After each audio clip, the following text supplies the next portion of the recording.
Sorry, I forgot to hit record, so I'm starting a little bit after we started.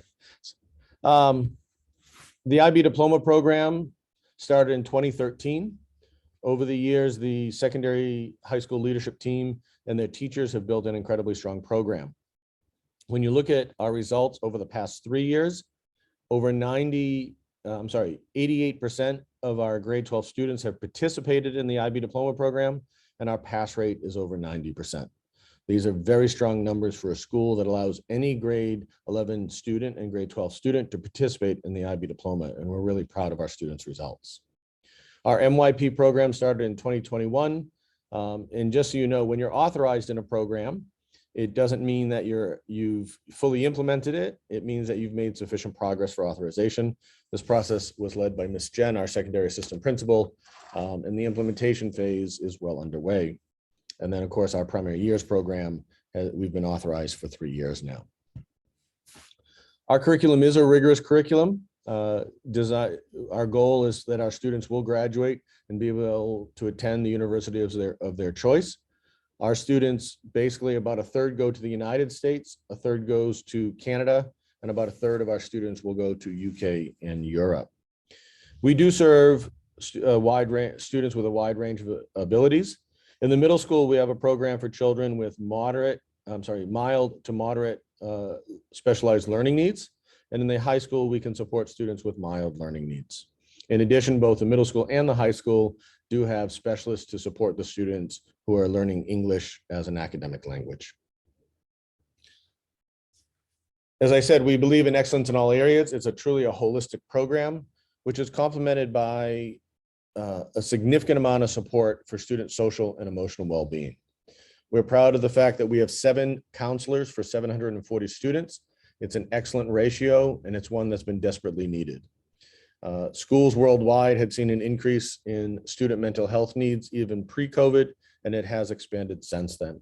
So our school has 2 counselors in the elementary school, 1 in the middle school, 2 counselors in the high school, as well as 2 in-house mental health counselors who provide counseling support for both students and their parents. Any great school has to have great teachers. Over 80% of the teachers are overseas hire. They come to Dakar just to work for the school. The other 20% are outstanding teachers who happen to be in Dakar for a variety of reasons. 80% of our teachers have graduate degrees, and 70% have more than 10 years of teaching experience. We're very proud of our new Performing Arts Center and Athletic Complex. Years ago, when the board envisioned this project, one of the board members basically said, we want to have facilities that are equal to the talent of our students. Our brand new 340-seat theater is one of the best theaters in the country. We have state-of-the-art lights and sounds, and has a facility that can support all manners of musical, drama performances, dance, and the like. We've been in the theater now for about a year, and we continually find new ways to use the theater.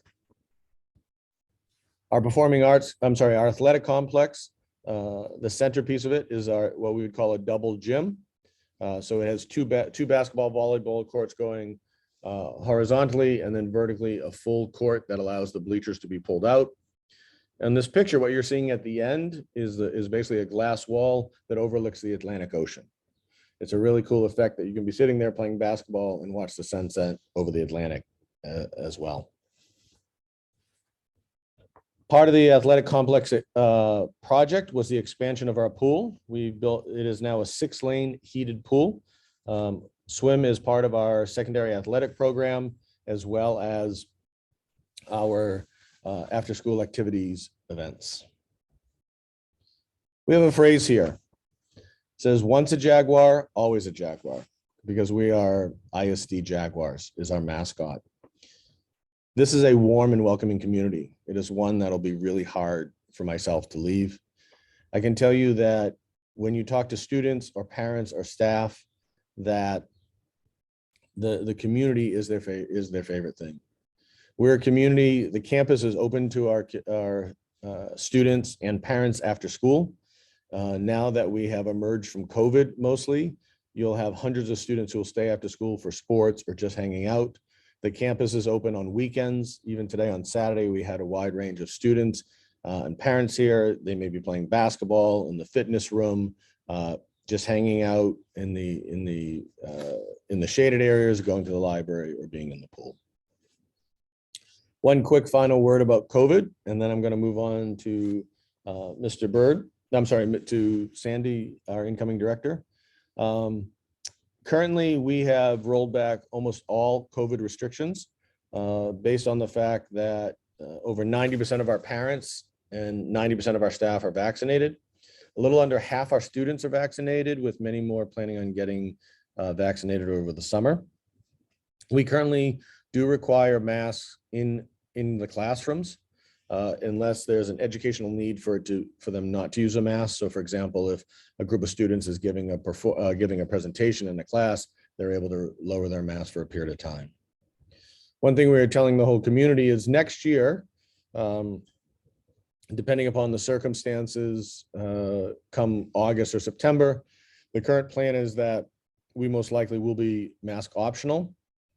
That's important for anyone to note as they're looking to come to us next year, that we do anticipate moving to that phase where masks would be optional anywhere on campus. With that, it is my pleasure to turn this over to Sandy Mackenzie. Sandy.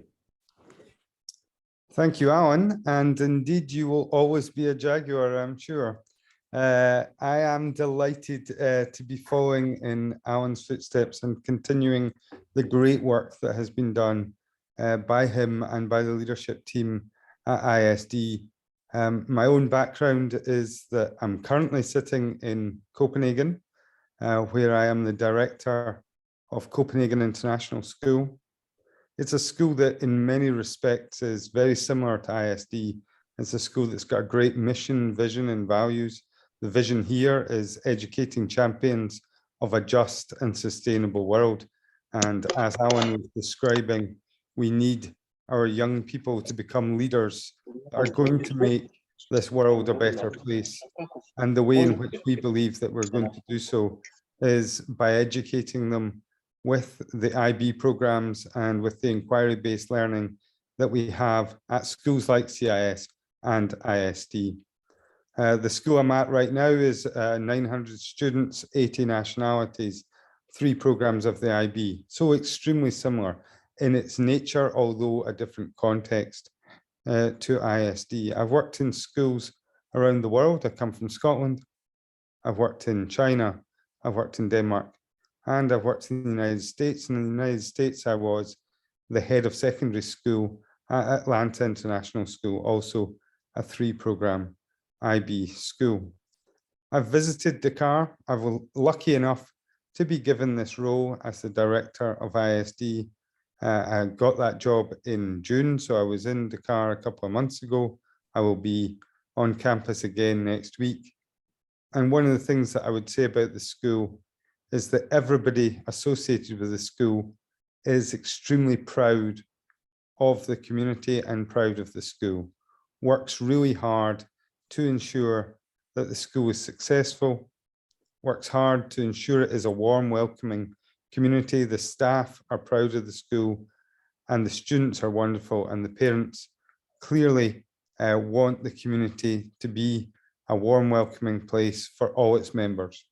So I'm really looking forward to being one of those members, both as the director, but also my wife and I will have Lucas in the school, who is 4 years old. So we will look at that through parent eyes as well. So thanks for being interested in the school today, spending time with us, and I'll hand over to people that know much more about the school at this stage than I do, such as Lorne. Thank you. Sandy, thank you very much for that. My name is Lorne Bird. I'm the current secondary school principal, and Jen Laria is here presenting with me today as well. Jen is our secondary school assistant principal. This is the 5th year for me and also the 5th year for Jen. We both came in at the same time, and I've been incredibly fortunate to be here. And my daughter is here. She's moving into grade 11 next year. And so I'm very happy to continue being a Jaguar parent next year, which would be wonderful. Our main goal, honestly, between Jen and myself today, it's to answer questions. Alan has shared a good overview of the school. We have a little bit more that we want to add, but the idea is that we can answer questions specifically that you have as parents coming into the school looking to August. And of course, we're also wanting to introduce Estelle Hughes, who is the incoming secondary school principal. I'll share my screen.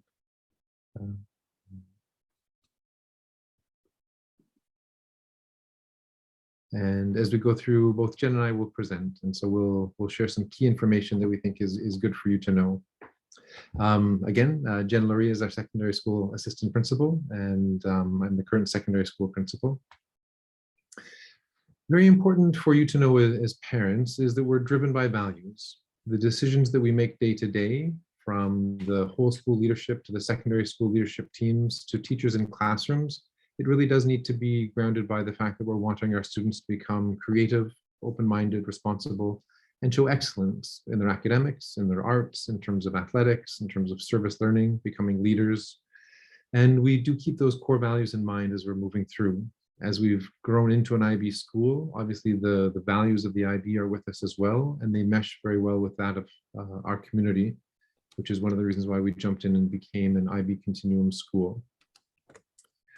Well-rounded is what we want our students to be, and we want them to do well academically. We're a rigorous program of study that is geared up to getting students into universities, into colleges, in terms of other post-high school programs as well. And at the same time, we're expecting actually for students to be involved in athletics and the arts, in service, as well as developing their leadership skills. We're aware that we do need to prepare students for university, but our charge is much broader than that. We want students to be well prepared for their lives beyond the immediate future of getting into just universities. Alan touched upon this in terms of our counselors, the importance of social emotional learning. Excellent schools are about excellent people, and at the heart of that are strong, positive relationships. It's been a key focus over the past 2 years with COVID in the background, finding ways to maintain that in spite of some of the challenges of us needing to be apart to be safe. And there are many different ways that we create senses of community within our secondary school, within small advisory groups, moving out to grade levels, having a distinct middle school and high school, and of course at the secondary school as well. We're looking to form strong relationships within that group because we want students to feel connected, we want teachers to feel connected, and importantly, we want you as parents to feel connected as well. Social emotional learning is at the foundation of this, and we do insist that students are well-grounded and focused in our advisory programs, for example, and that our teachers are taking part in that as well. Because at the heart of learning is that human connection, and we have to serve that goal first and foremost. And that is something that sets us apart as a school. It's different than what I knew as a student growing up from my time in Canada. And it is something that we're very proud of, and it does speak to the success that we have academically as well.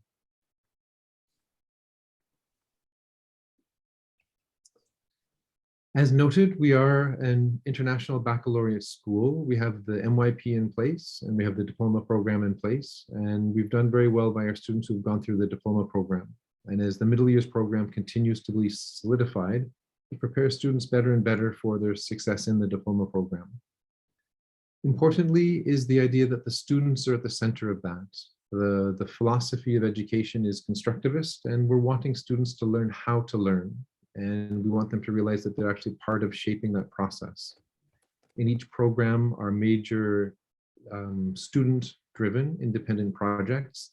The personal project is there, the extended essay is there, and the fundamental charge is asking students to create new knowledge in that. We're wanting students to be exposed to broad subject areas. Each and every one of the subject areas is of equal importance. And so we're valuing math and science as much as we're valuing the language and physical health education as well. And then the outer rings, it does speak to that idea of international mindedness. And it is the goal that we're wanting our students to realize they're connected to something much bigger than just their school, their city, or the country in which they're living. And so we're doing very well in terms of bringing the goals of the IB program to life. And as Alan said, it is a journey, and each year we will continue to do better and better. But do trust that our students are very well prepared for university. Susan does very well maintaining connections with our alumni association. And we get feedback in terms of student success, in terms of not only just getting into university, but how they progress in their time. Importantly, service is a core of what we're doing.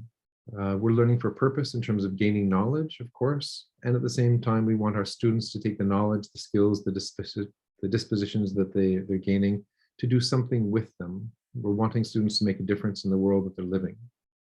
From something as simple as connecting with a local fishing village in Wakam and teaching fishermen there and other community members to speak English, to finding ways to integrate interdisciplinary units to the core of what we're teaching in each of the grade levels, bringing to life service trips that connect, for example, science and finding ways to raise awareness of protecting coastal environments, to putting on trilingual performances with students in local schools as well, to finding ways to support many different causes, one of which is Animal Rescue League, which is looking to find homes for and sponsor animals in the city that are needing our help.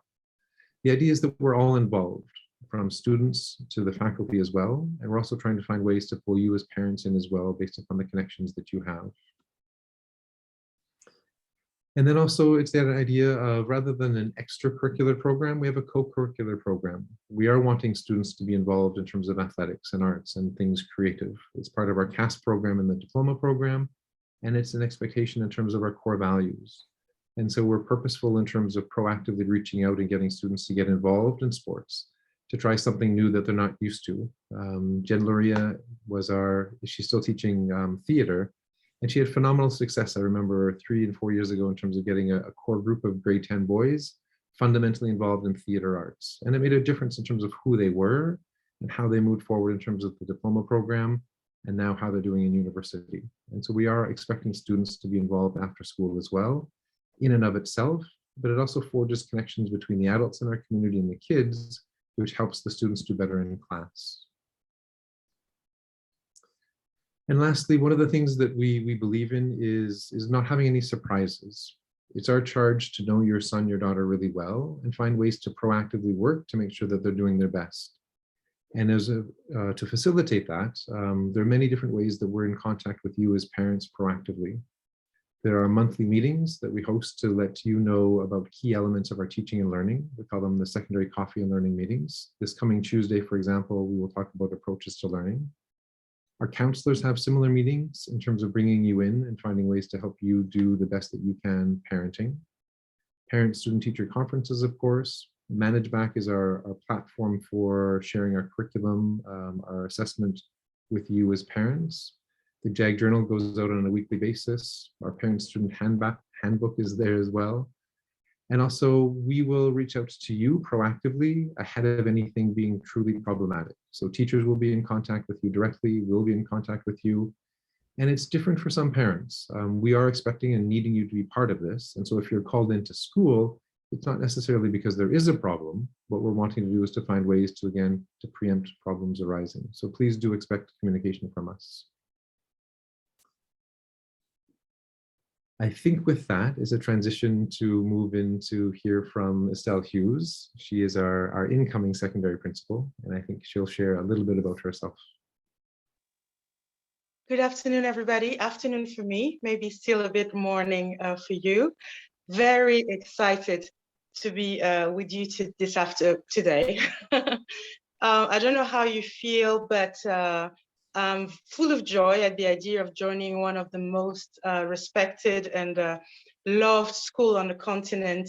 Before actually applying to ISD, I did a bit of due diligence talking to alumni and former teachers of ISD, and what I heard was so full of enthusiasm, nostalgia, and I smiled earlier because I heard once a Jaguar, always a Jaguar.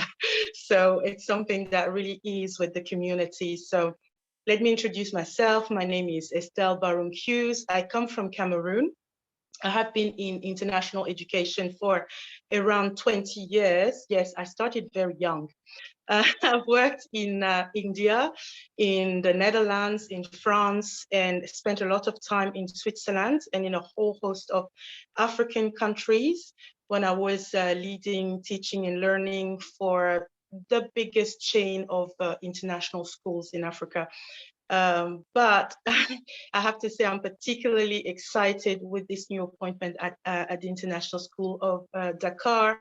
That is something that I've been looking forward to for a long time.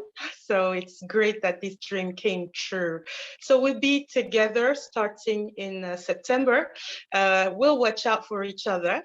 Just to share a little bit about, what I believe in, my values linked to education, I want to say that, of course, academic excellence, academic rigor is high on my list, but there's nothing more important to me than the joy and the fulfillment of a teenager coming to school. So that will be my priority, with the amazing team that I'll be working with for our secondary school next year. Very much looking forward to it. Thank you so much. Thank you, Lorne, for allowing me to share. Thank you, Estelle. I do want to give Miss Jen an opportunity to introduce herself. Obviously, as you noted, we have some transition both at the director and principal level, but fortunately the secondary school will be well taken care of in terms of the historical knowledge and the background through Miss Jen. Jen, go ahead. By historical knowledge, you make me sound very wise. I'm going to not say old, but I'll just say wise. Hi, I'm Miss Jen Laria, but the kids call me Miss Jen. And I am thrilled to be finishing up my 5th year here. I came in at the same time as Lorne as the theater teacher. And then I moved into leadership with MYP coordinator, middle school assistant principal, and now secondary assistant principal. I love working at ISD. I love teaching our students at ISD, and I love working with our faculty at ISD. But I also love ISD as a parent. I have 4 daughters. One is currently in 6th grade. Yes, one is in 7th grade, one is in 11th grade, and one just graduated last year and is doing extraordinarily well at the University of Hawaii as a theater major. Yay. Lorne spoke with me as a parent, as administrator to parent in past years, saying, don't worry, they will find their best fit and they will do well. And we are preparing them for their futures. And I can tell you as a parent that is 100% true. And as a parent, I just sigh a very grateful breath of gratitude that my children go to ISD and graduated from ISD. And so I'm excited for next year and excited to have more Jaguars. So welcome to ISD. Thanks so much, Jen. All right, what we want to do with this session is really make it about you and your questions. I've seen some students on the call, so we certainly welcome that. So let's get right to it. Raise your virtual hand if you'd like to ask a question to any member of our team, or you can put it in the chat. What questions do you have for us?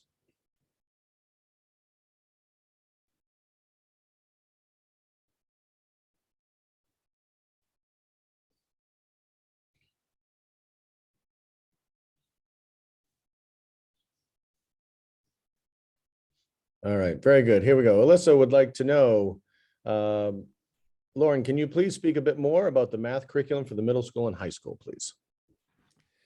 Yeah, working backwards. We follow the IB diploma program, and we've done really well in terms of a school of our size having all 4 of the IB diploma program math options. So there's the AI. So one is the interpretations, it's a little more practical and applied. The other is the analysis route that's more theoretical. And we have both at the higher level and the standard level. And so we have a good number of students actually moving through into the higher level math classes as well, which is a really good sign. To prepare students for that, we're following the MYP expectations there for the math classes throughout grades 6 to 10. And in grades 9 and 10, we have an extended math class, and that allows for those who are not necessarily excelling, but those who are more inclined and wanting to pursue math, and also those who are wanting to be further stretched to move forward. The math is fundamentally an integrated math. It's not discrete like taught in some national systems. And so we're working towards common key criteria at the bigger picture. The aims and objectives are there from the IB, and it is a spiraling curriculum that prepares students really well for the IB diploma program. Our math results are strong. We're typically above the world average. And importantly, for those students for whom math is required for university options in terms of medicine, for example, or engineering, or some going into economics, for example, our students are meeting their goals, which is good. Thank you. All right, let's go over to a virtual hand. I'm sorry, sir, you're coming up as user NA6400. So what questions do you have for us? Yes, sorry for this cryptical name. Hello, thank you very much for the great presentations. I just have 2 questions.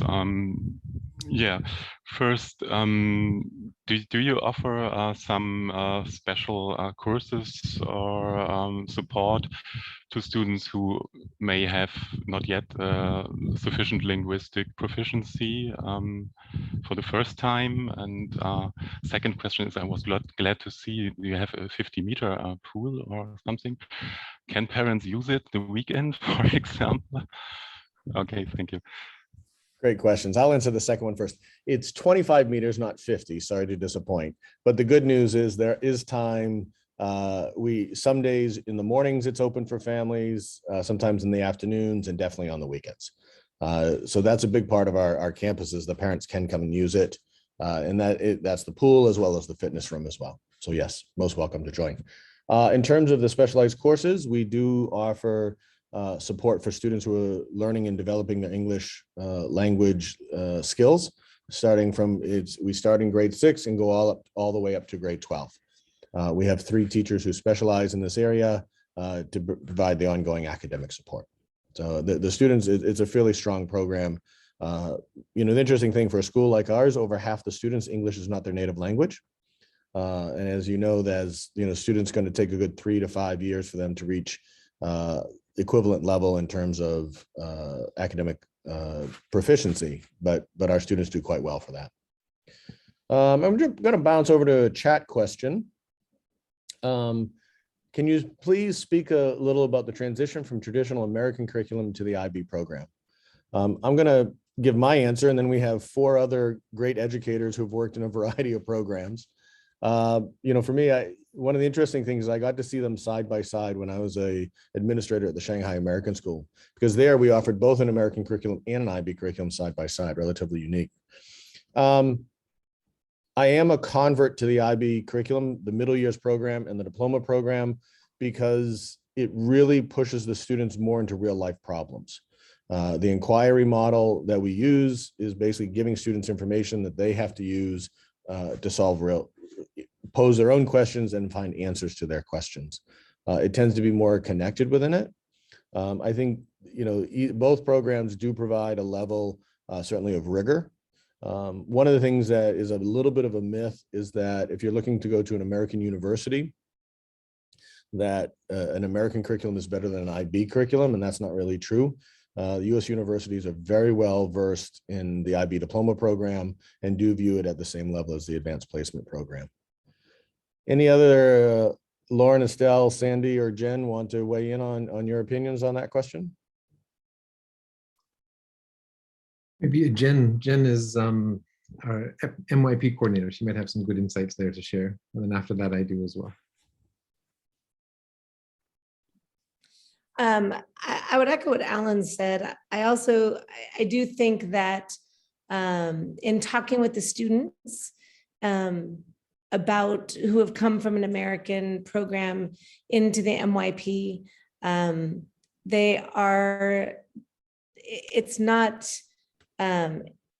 there's a variety of experiences in math and every other subject that you wouldn't necessarily get in the American program.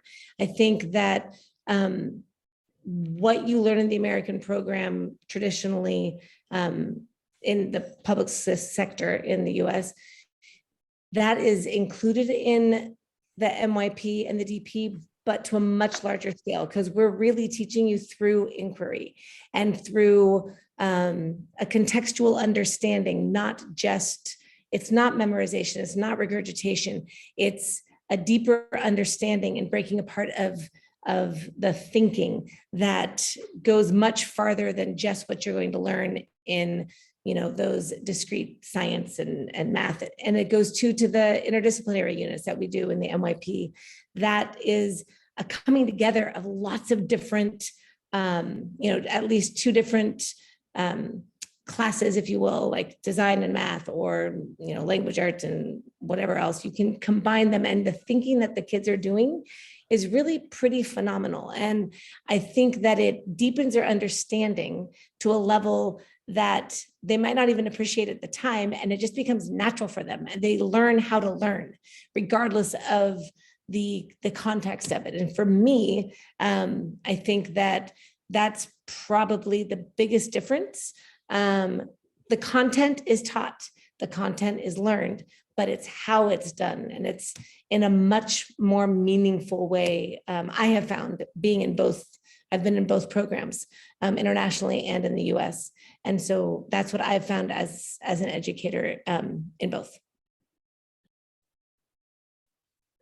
I think one thought to add is that it is a transition, and kids go through that transition, I think, much better than we do as adults, as parents, for example. And so students, I think, go through it well, and we're purposeful in terms of getting students to understand the why and the how of what we're doing. I think one distinct difference is that the learning is seen over a longer term period, and there's lots of shorter term learning activities that necessarily lead into a bigger picture, either summative assessment or a bigger picture purpose. And so we're taking kids somewhere, and then we revisit. And so the assessment criteria, for example, in the MYP are fundamentally the same in grades 6, 7, 8, 9, and 10, but the expectations, the level of content that's gained, the level of understanding, it deepens as students progress. And so it's learning how to learn, as Jen said, which is more important than learning content necessarily. I think the other thing to emphasize is that it will be different for you as parents. Some school systems are very much in terms of grades and numbers and giving constant feedback in terms of how a student is doing, as seen through that number. We see assessment as learning. We give feedback to fuel further growth. A number comes out at the end, but it's not about that. And so as a parent, we will be purposeful in asking you to ask more questions of your son or daughter. What are you doing? How are things going? How do you know? Your son or daughter should be able to answer those questions rather than refer to a grade. And so the feedback that we're giving on the go is often purposefully not grounded in a number, because we're giving feedback based upon criteria that lets students know how to improve. And so it asks more of you as a parent, which is a good thing. And we're purposeful and proactive in terms of finding ways to help you understand what we're doing. And so we will need more from you to help with your transition as well. Thanks, Lorne. Sandy or Estelle, either one of you want to weigh in on this question? Yes, very, very briefly. I want to say that there might be more space for students' passions and identity in IB programs because of the way the student is centered. These are programs really where students, via the personal project, the extended essay, TOK, etc., children can bring a lot of who they are into what they are learning. And I think this is one of the most precious part of the IB as compared to other programs, American, IGCSE, etc. Sandy, any thoughts? People have said excellent things already. It will be no surprise to those that know me that I believe in the IB programs extremely strongly, having worked in 4 schools that offers the IB diploma. I believe that they are great programs that Estelle described well. For example, they are different. But one of the things that I would say is that great international schools like ISD that are very used to bringing students in at various points in their school career are excellent at helping each and every student with that transition into the IB system, and again, preparing them for when they might join another system. Thanks. All right. So if you haven't opened up your chat box, there's some really great questions coming through the chat. and our team is answering a few of them as we go along. The next question is speak to library and technology resources for the students. Starting with technology, we are a one-to-one laptop school. Students in grades 6 through 10 are given Chromebooks for which they're responsible for them to take back and forth for their studies. Students in grade 11 and 12 can either choose to use a school Chromebook, or they can bring their own device. Some of our students might bring Macs or something else around that. We have a very strong technology department that supports the students, the help desk, and those types of things. Our library resources, like many libraries, are transitioning from print to digital. We have a wealth of databases for research. We have Miss Marion, our librarian, is new this year, and she's just bringing great life into the library. The space itself, to be candid, is relatively small, but it's a place that students can come and get fiction and do those types of things, the nonfiction. But we've significantly upgraded our digital capacity to make sure the students have all the learning resources that they do need for that.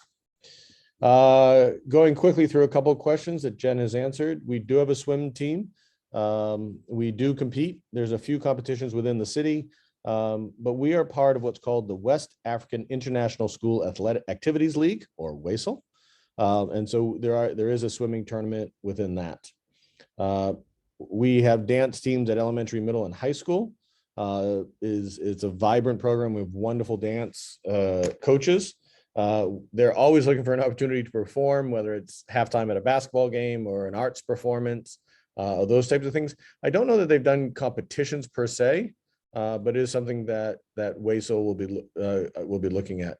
Jen is wagging her finger at me, so I need Jen, any comments about the dance? No, there is. Yes, we do have dance teams at every level.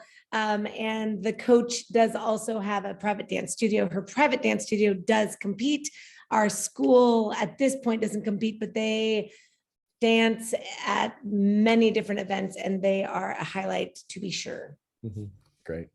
Jen, how about you take the next one? Can you speak to the course selection process for the MYP? How much choice, if any, will the kids have in the classes they take?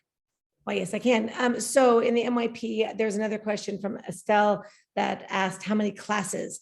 And I'm not sure if you mean there's three groups of kids, 3 cohorts, 3 classes, but during the day, there are 8 different blocks of time over a 2-day period.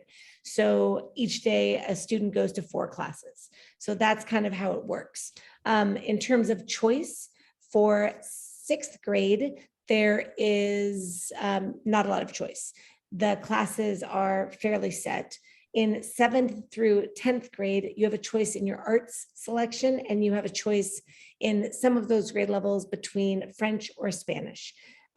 Spanish we have at the beginning and intermediate level at certain grade levels, and French we have acquisition and language and literature at every grade level. So that is mostly where your choice lies. Once you get to high school in 9th and 10th grade, there's also the option of a virtual high school course. If you have a burning interest and want to take a virtual high school course that is more self-directed, self-guided with an off-site teacher, we offer many different options in that. And that goes in place of your wellness or your design or your arts course. Thanks, Jen. Next question is on foreign language classes. So as Jen alluded to, French is offered at every grade level. And most grade levels have 3 to 4 different options for French. So we'll have in IB language, you say language A, which is mother tongue language in French for native speakers or those who've achieved that level. We generally have either what we'd call intermediate or advanced in language B. So students have degrees of years of experience and skill. And then of course, for those who are just coming to us to learn French, that class is offered as well. And we do offer Spanish for those who are learning Spanish as a second language. As a parent of alumni, watched my son thrive in sports at ISD and was always eager to participate in WASL. Given the COVID conditions, is there a plan to restart WASL anytime? Jamil, you know, it's interesting. I was just talking to my son earlier today, who just like your children, your son just loved the sports and loved the WASL activity. So for those who don't know what he's referring to, as I said, WASL is a our activities league. It involves schools from Lagos, Abuja, Accra, Abidjan, schools from Ouaga or Mauritania may join us as well. And so what happens is there's, for both middle school and high school, our season-ending tournaments where teams from each of the schools will gather in one of the larger schools. It's really a great program. We of course have not had WASL activities for 2 years. We are looking, the WASL school directors, the people in my position, have met and given the green light for the athletic directors to start planning for next year. They literally will be meeting here in Dakar in a couple of weeks. They have a plan to restart the program. I think we'll probably start with hotel stays instead of home stays. So in past years, visiting athletes would stay in people's homes, and then that'd be reciprocated when families came here to Dakar. So the plan at the moment is to restart it. I expect it'll probably start a little bit slow, but at the moment, that is our hope to restart the full program. All right. After school activities. Lorne, you want to take this one? Yeah, we've done really well over the past 5 years, expanding our activities purposefully. Athletics, we have a lot on offer, from basketball, volleyball, football, swimming, for example. And activities are coming to life as well, from robotics, which is a phenomenal service-based activity, actually. Speech and debate is coming alive. Model United Nations is coming alive. Within the arts, we have a lot on offer as well. And so we're with most every day there'll be something for your son or your daughter to be involved in. And we're hoping that students are choosing something from each of those categories in terms of the activity, something artistic and something athletic. And so we do, the one challenge, honestly, is we will need students to make choice. There's more going on than we can all get involved in. And so it's a good skill to learn. And at the same time, it is hard because many of our kids are wanting to do a little of everything. Just on a personal note on that, you know, pre-COVID, as I alluded to, this campus, the end of school would happen and it almost felt like nobody left, because the after school activities would happen, the elementary kids would have around, then the secondary school would follow on, and it literally could be 6 o'clock here at night and I could be leaving and there's still hundreds of kids on campus finishing up their activities. And that's a really vital part of our program. When we talk about excellence in all areas, our after school activity program is a significant part of our overall program.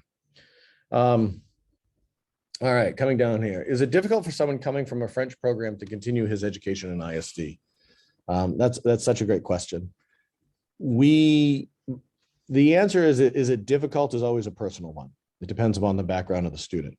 I can tell you we receive many students coming from French programs, whether it's Lycée Mermoz here in Dakar transferring to us, or people coming from France or other types of programs. In talking to students and talking to parents, I actually find that the parents have a harder time with the transition than the children.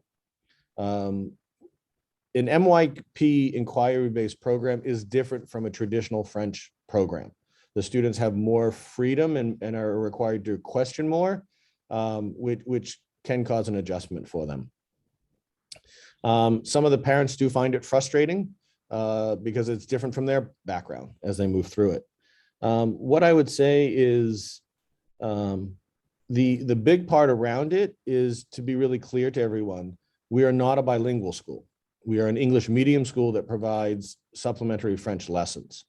If your child's coming to us at, say, grade 6 or 7, they will continue their French language development, but it may not be at the same pace that you would have from somebody who is in a French lycée.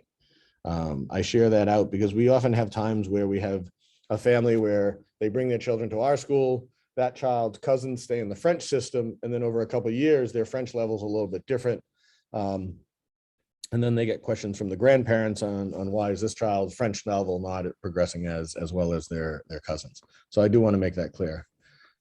Estelle is one who's taught language A, language B, both in French and English. Estelle, you have a unique perspective on this one. You want to have any comments on transitioning from a French program to IB program?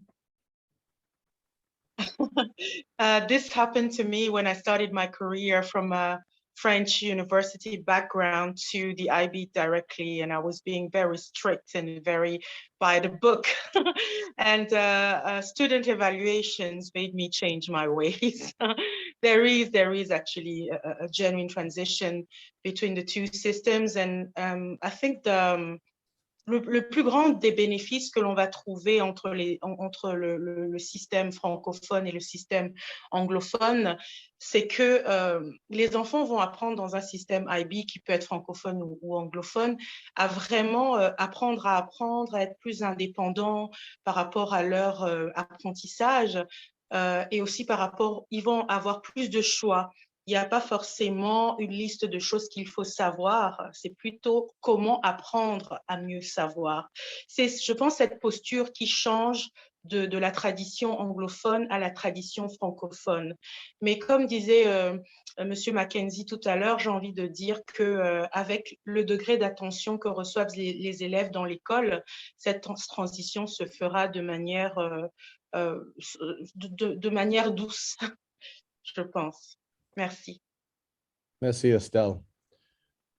Moving on. Amal has twins joining grade 7. The twins have questions. Do we have competitive soccer team for middle school? And is there a music band for 7th graders? Yes and yes. We do middle school soccer, football, if you will. It is quite competitive. We have a nice, internally at the school, there's a good level of it. What's important to let everyone know is our philosophy at the school is to have a no-cut policy. So when we have middle school soccer, for example, if we have enough students out there, we'll have an A team, a B team, and even a C team if needed. We do compete against a couple schools here in Dakar, and also in Dakar, they use a club system, community club system, similar to Europe. So we're competing against schools here as well as community clubs, club teams. And of course, it's athletics for both boys and girls. And then it is part of WASL.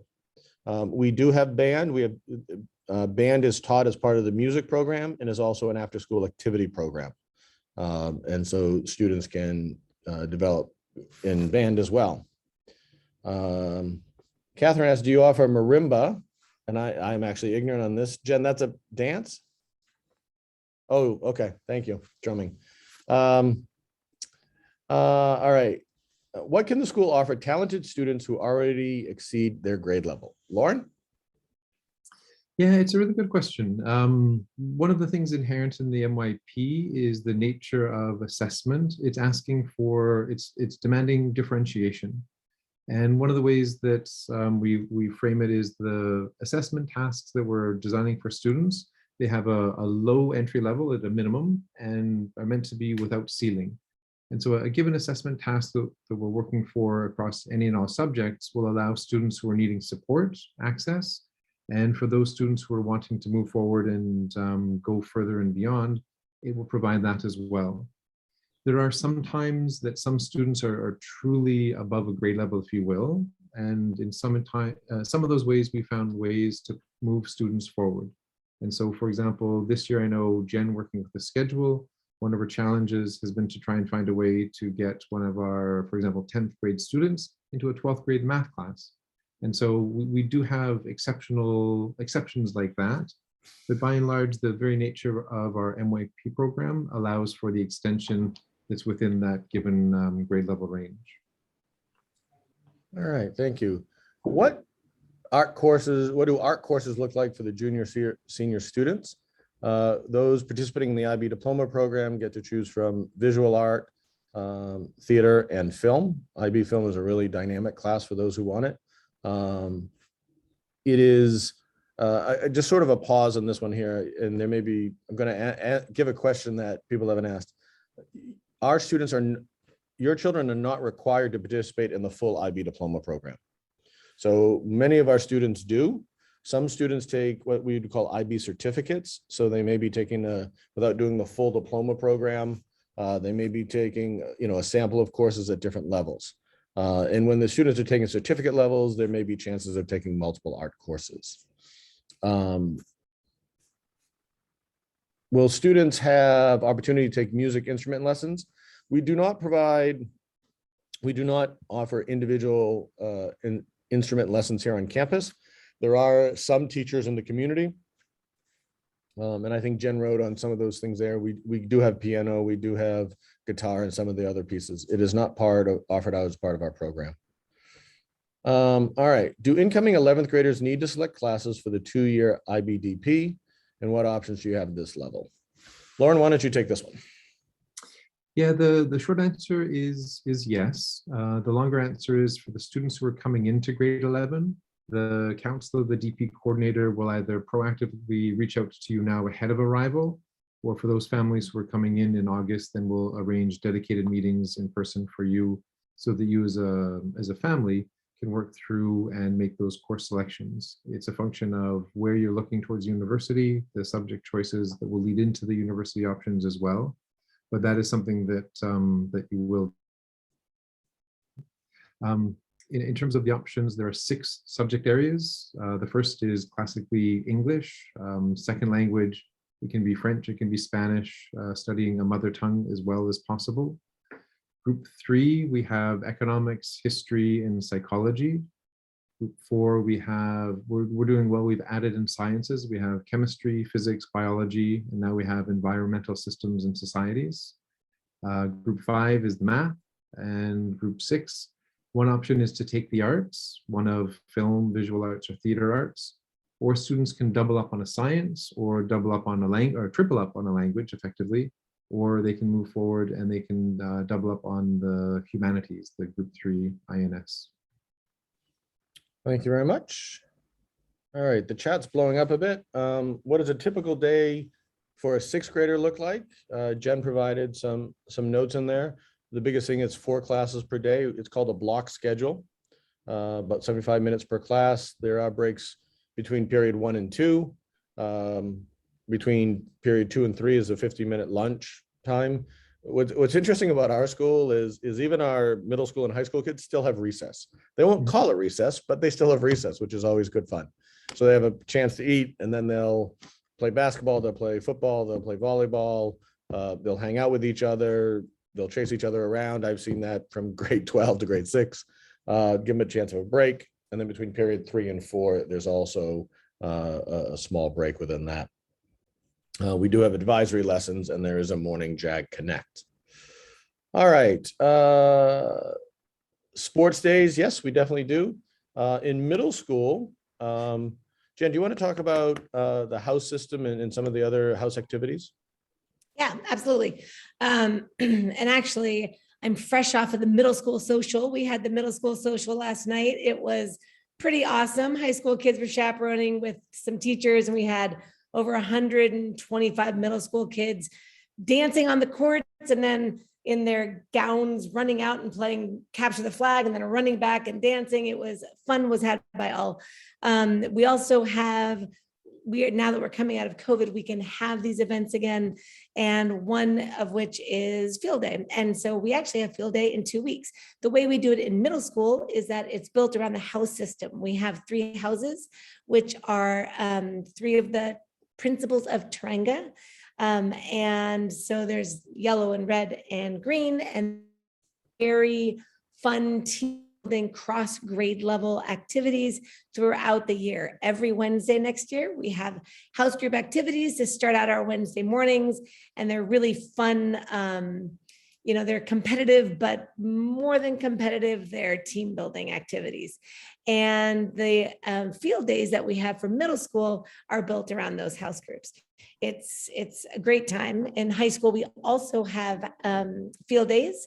They aren't built around the house groups, but they are just as fun, just the same. And it's a wonderful progression, and it's just great to see kids out there again. We also have some other special days around cultures. We have the cultural month coming up in May. And so now that we're coming out of COVID, we are coming back to some of those really community events that just make ISD what it is, I think. Thank you so much. There's a question here about what does typical day for grade 7 look like? Grade 6, 7, 8 is basically the same. Everything that Jen just said is pretty much the same. May you please clarify about homework? Lauren, you want to take this one? Yeah, we have rough guidelines in place that it's roughly 10 minutes per subject per day beginning in grade 6. And so if you have 4 classes in a day, you'd be looking around maybe 30 minutes of homework per night in that younger grade. It does move up through grade 6, 7, 8, 9, and 10. And so the homework requirements are a little bit more. But the idea is that what students are needing to learn, they're getting in class. And so that's ideally the hope. And they have time enough in class to complete the work that they need to complete. As students move into the diploma program, the academic demands are a little bit higher. And so it could be the case that on certain days, the demands of homework completion are higher than that minute allocation. A key thing is finding ways to manage time over the course of grade 11 and 12 and keep up with work on an ongoing basis.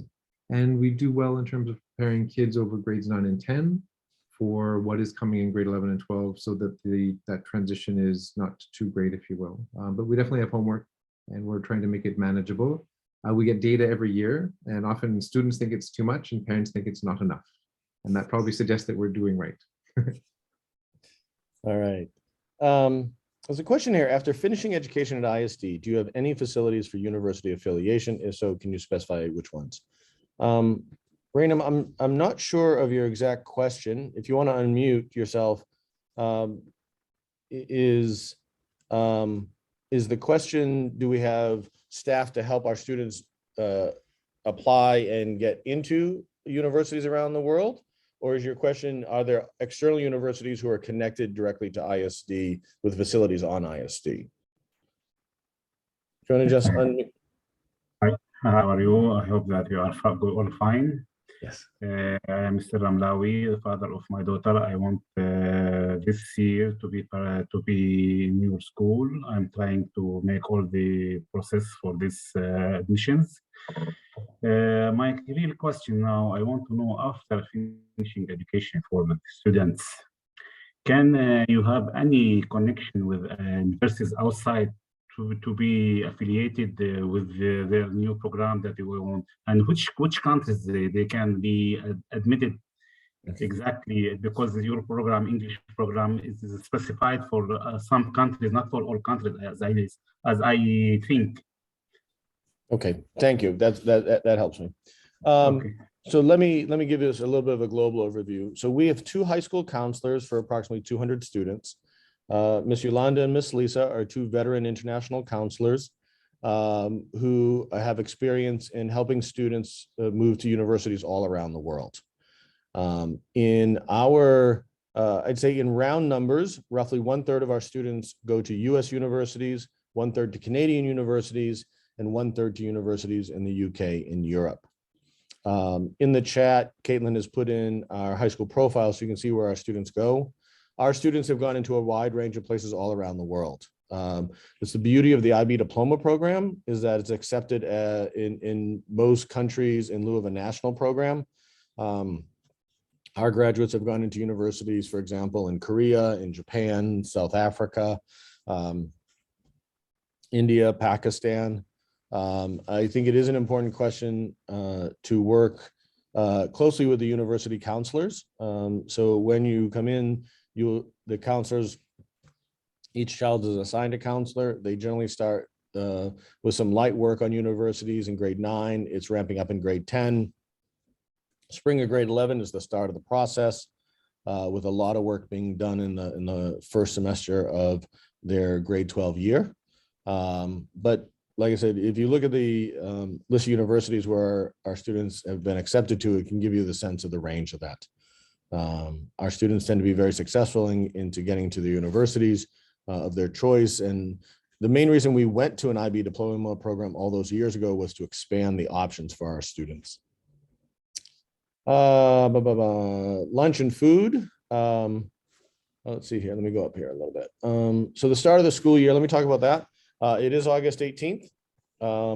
The secondary school starts with a bit of a staggered schedule to give the students a chance to kind of learn about the school and get themselves set and then move into it.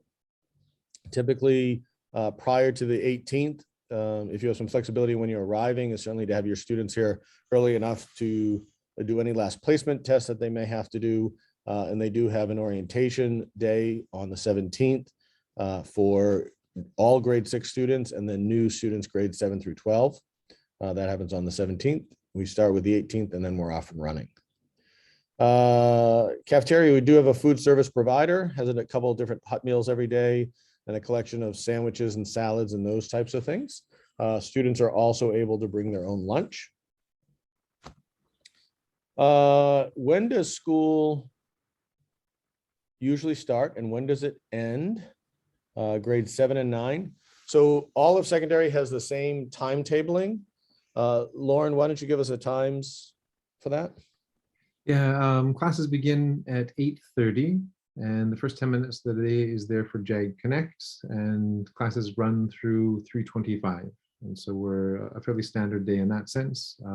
There's the recess, the break in the morning that Alan mentioned earlier.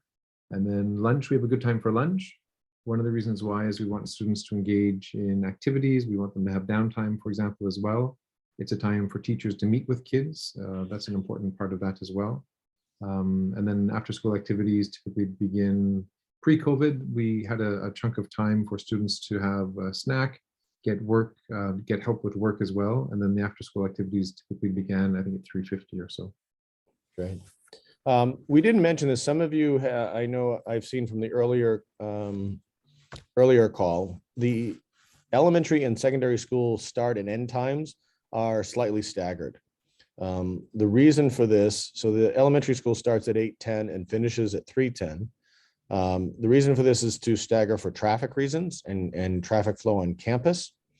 How this plays out if you have children in both elementary and secondary is typically the families will come in, drop off the children for the elementary school start, and then the secondary school kids just hang out. Some do homework, some hang out with their friends. They're very comfortable in doing that.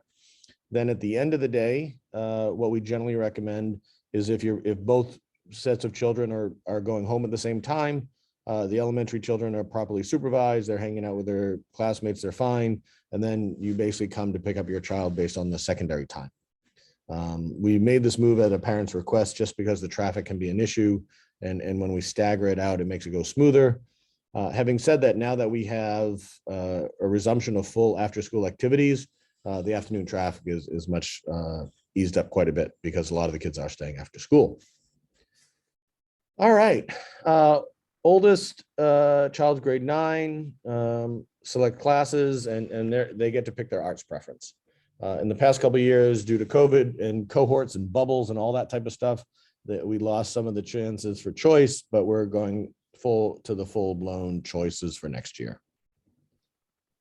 All right. Other questions? I think we exhausted the chat. Again, you can raise your virtual hand. You can post a question in the chat if you want. We have about 13 minutes left.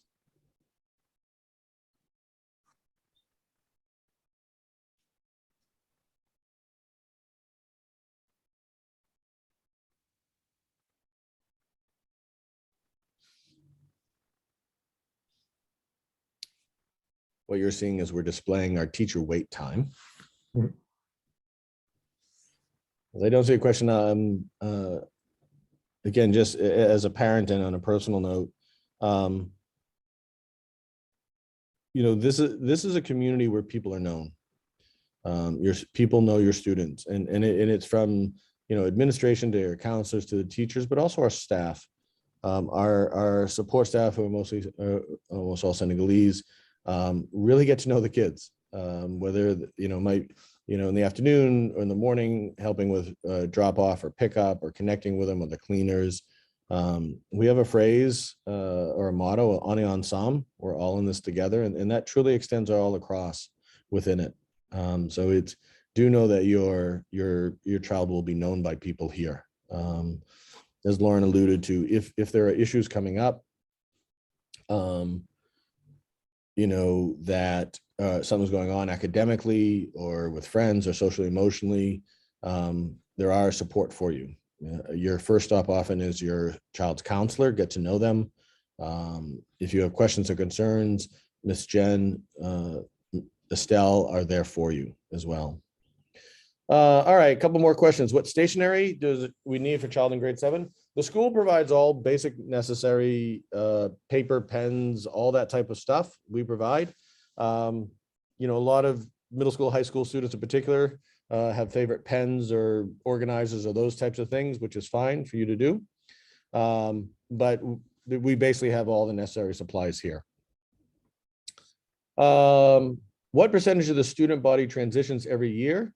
For a school of 740, how many are new? Basically, we over the course of a year, out of the 700 plus students, 200 of them will be new students. The average length of stay at our school is anywhere from 2 years to 8-10 years, based on the organizations that we have. Is there a screening for secondary students as well as elementary? Susan, you want to take this one, please? Yes, so we have screening for elementary and secondary school students. Secondary school students are screening before they arrive to ISD in August. So 90% of all the new students have already screened. For grades 6 to 12, they have already screened, and the remaining 10% will screen in the next 5 days. So yeah, elementary school will screen in August. That's why I'm advising for those of you that have received acceptance letters, I'm asking you to arrive to Dakar by the 5th of August, because then after that, we begin to meet the new families for different reasons. Every family has their own story. So yeah. Thank you. Lorne or Jen, would one of you like to speak about the dress code, please? Jen, do you want to field this one? I'm happy to. Yeah, you can go for it. We do have a dress code in place. It was brought to life by the Student Council 3 years ago, and then it was modified by the Student Council at the beginning of this year. And it's asking fundamentally that students come to understand and know and respect the environment in which they're living. The premise is there are certain types of dress that are appropriate for certain types of environment.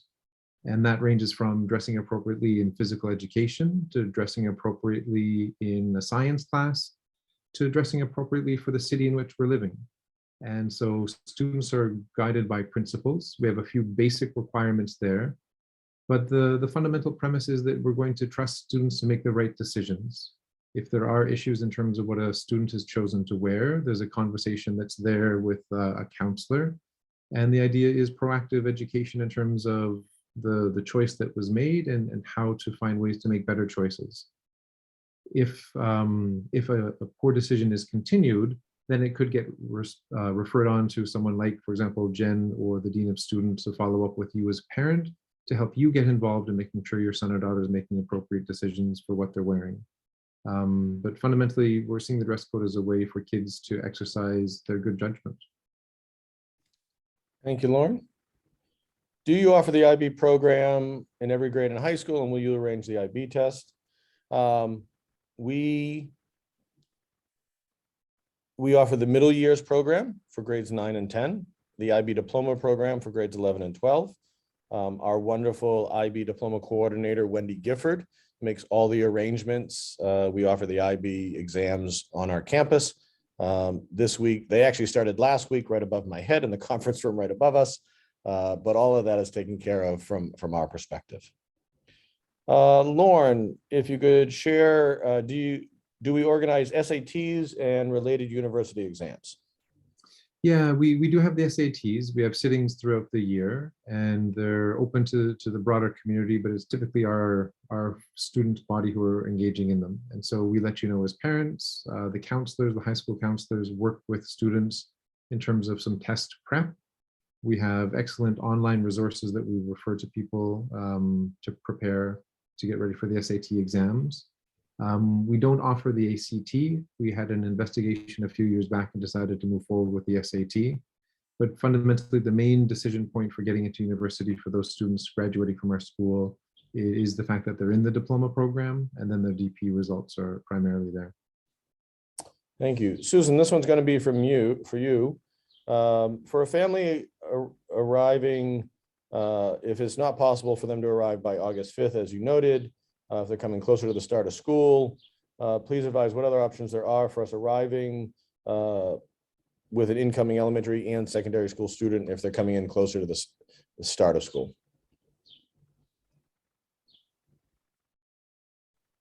So as long as we know when you're arriving in country, then we will coordinate the first day of school for secondary school, because usually they have already done their placement test and we're waiting for them. However, elementary school will have to screen first before they start. So in most cases, secondary school students begin before elementary. Yeah.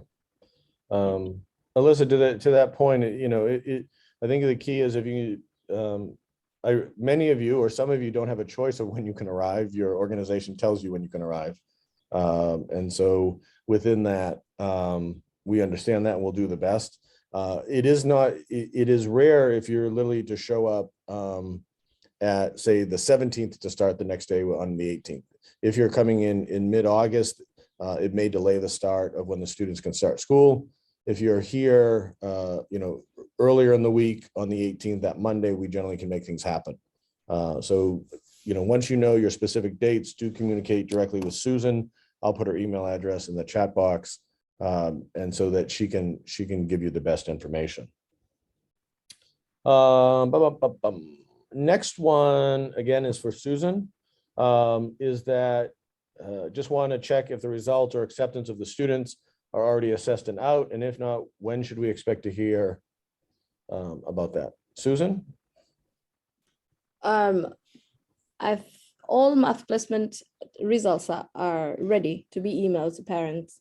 So at the end of next week, Thursday and Friday, you will receive the results of your children. Some parents received results this week. And acceptance letters will start going out from May 15th. Okay. Any universities come to ISD for open houses? There's two answers to this question. Pre-COVID, we did have a handful of universities who would travel to us.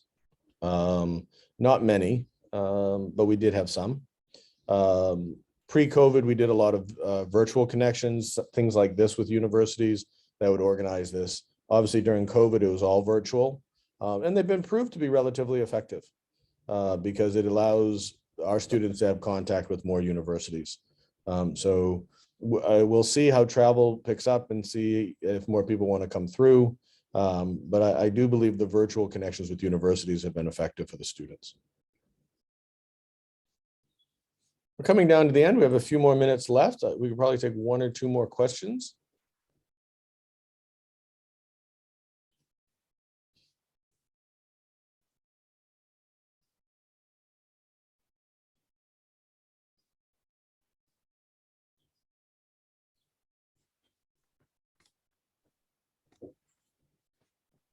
Well, maybe we got through most of it. I'll bring the session to a close.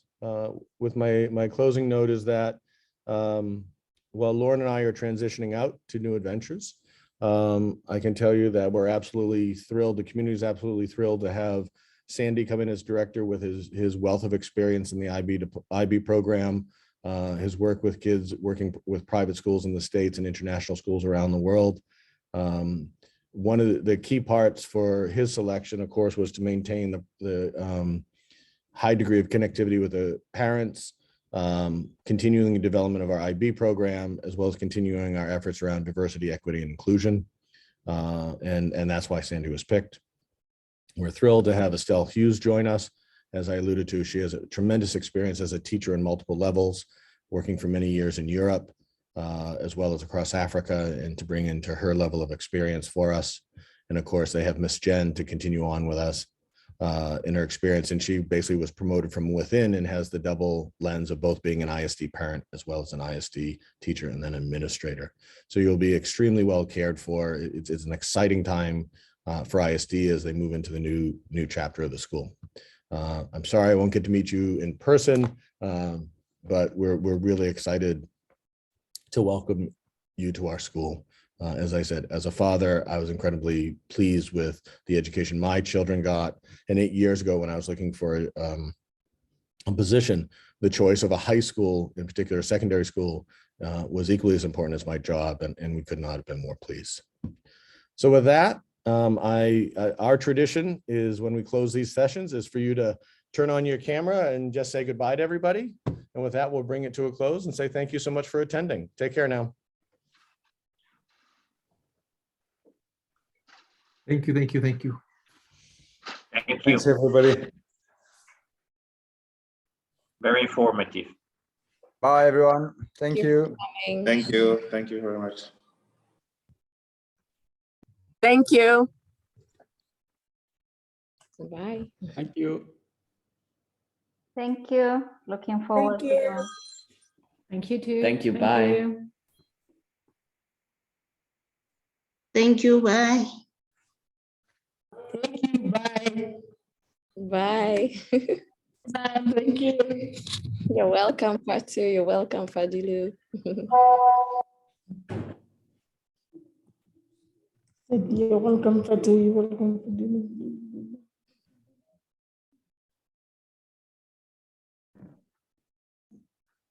Thank you. Thank you. Bye bye. Bye. Thank you. Thank you.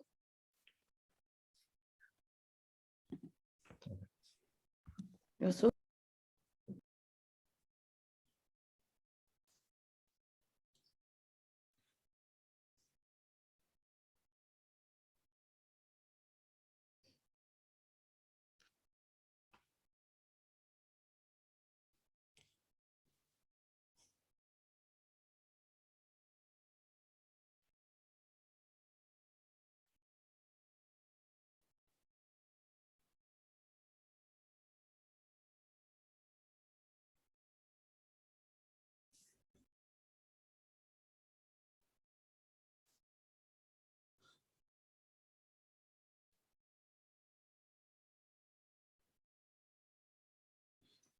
Whew.